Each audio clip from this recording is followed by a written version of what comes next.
Hi friends and viewers, நான் தான் வாங்க விடலாம் அனந்து பேசுகிறேன்.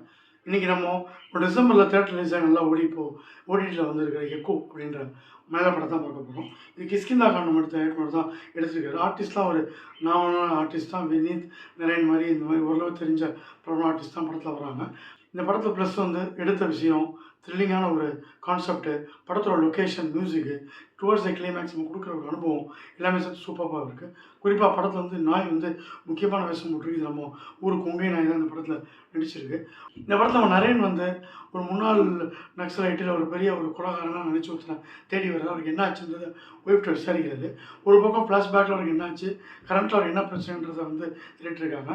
இந்த பர்டிகுலர் கேரக்டர் போலீஸ் மட்டும் இல்லை, நிறைய பேர் ஊர் மக்களும் வேறு வேறு ஆட்களும் தேடுறாங்க. எதுக்கு தேடுறாங்க என்னன்றதை அப்பப்போ உங்களுக்கு ஃப்ளாஷ்பேக்கில் காமிச்சிடுறாங்க. இந்த படத்தில் அவங்க ஒய்ஃப் ரொம்ப முக்கியமான கேரக்டர். இந்த ஒய்ஃப் ஒரு வேர்ல்டு வார் அப்போ பர்மாவுக்கு போகிற இந்த முக்கியமான குஞ்சன்ற கேரக்டர் அவங்க ஹஸ்பண்ட் செத்ததுக்கப்புறம் கூப்பிட்டு வந்துடுறாரு. அது என்ன இதனால் கூப்பிட்டு வந்துடுறோம், ஒய்ஃப்க்கு இருக்கும் என்னன்றதை ஒரு கிளைமேக்ஸில் காமிக்கிறாங்க. படத்தோட ப்ளஸ்ஸே என்ன எதுன்னு புரியாமல் ஒரு இன்டர்வியூலையும் கொண்டு போனாலும் பார்க்குற மாதிரி ஒரு ஸ்க்ரீன் பிளேவை லைக்கிற மாதிரி வச்சுருக்காங்க.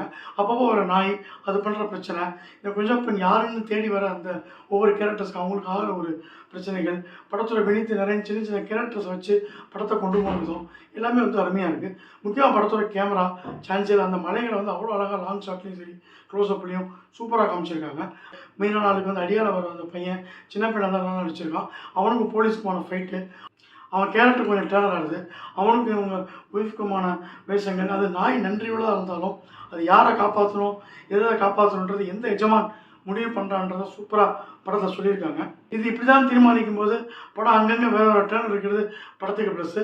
பர்மாவில் அந்த ஒரு வீட்டில் அந்த வாரப்போ இவரை தடுத்துக்கிட்டு அந்த நாய் நிற்கிறது, இவர் அதை மீறி உள்ளே போகிற சீன்ஸ்லாம் சூப்பராக இருக்குது. கிளைமேக்ஸில் இந்த லேடிக்கு, அதாவது இந்த வயசான கிழவி பைனாக்குலரை பார்க்குறதும் அது மூலம் நமக்கு கதையை உணர்த்ததும் ரொம்ப அருமையாக இருக்குது. படம் முதல் படத்தை இந்த கிஷ்கிந்தா கண்ட மாதிரியே ஸ்லோவாக போகிறதும், ரொம்ப உன்னிப்பாக எல்லாத்தையும் கவனிக்க வைக்கிறதும், த்ரில் அப்படின்னும் பொழுது அடுத்தடுத்து ஜெர்க்கு கொடுக்குற மாதிரி இல்லாமல் கொஞ்சம் அப்படியே ஸ்லோ பண்ணிங்காக போகிறதும் எல்லாருக்கும் பிடிக்குமான்னு தெரியாது. பட் ஆனால் த்ரில்லிங் மூவி, நல்ல லொக்கேஷன்லாம் பார்க்க நினைக்கிறவங்களுக்கு இந்த படம் கண்டிப்பாக பிடிக்கும். இளவேரா பூஞ்சான்ற படம் இதே மாதிரி மலையில் வச்சு எடுத்திருப்பாங்க. அதுலேயும் கிளைமேக்ஸ் ஒரு மாதிரி டர்னரவுண்டாக இருக்கும். இந்த கிளைமேக்ஸ் அந்த இல்லைனா கூட படத்தை பார்க்க வச்சதுக்கும் நல்லபடியாக ஒரு ரம்மியமாக இருக்கிறதுக்கு இந்த படம் சூப்பராக இருக்குது.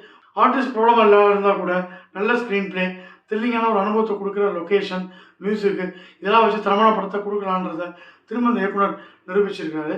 வாங்கலாம் பஞ்சிலை echo sounds good, 3 star rating. இந்த ரிவ்யூ பிடிச்சிருந்தா லைக் பண்ணுங்கள், ஷேர் பண்ணுங்கள். வாங்கலாம் சேனல் பிடிச்சிருந்தா மறக்காமல் சப்ஸ்கிரைப் பண்ணுங்கள். நன்றி, வணக்கம், பாய்.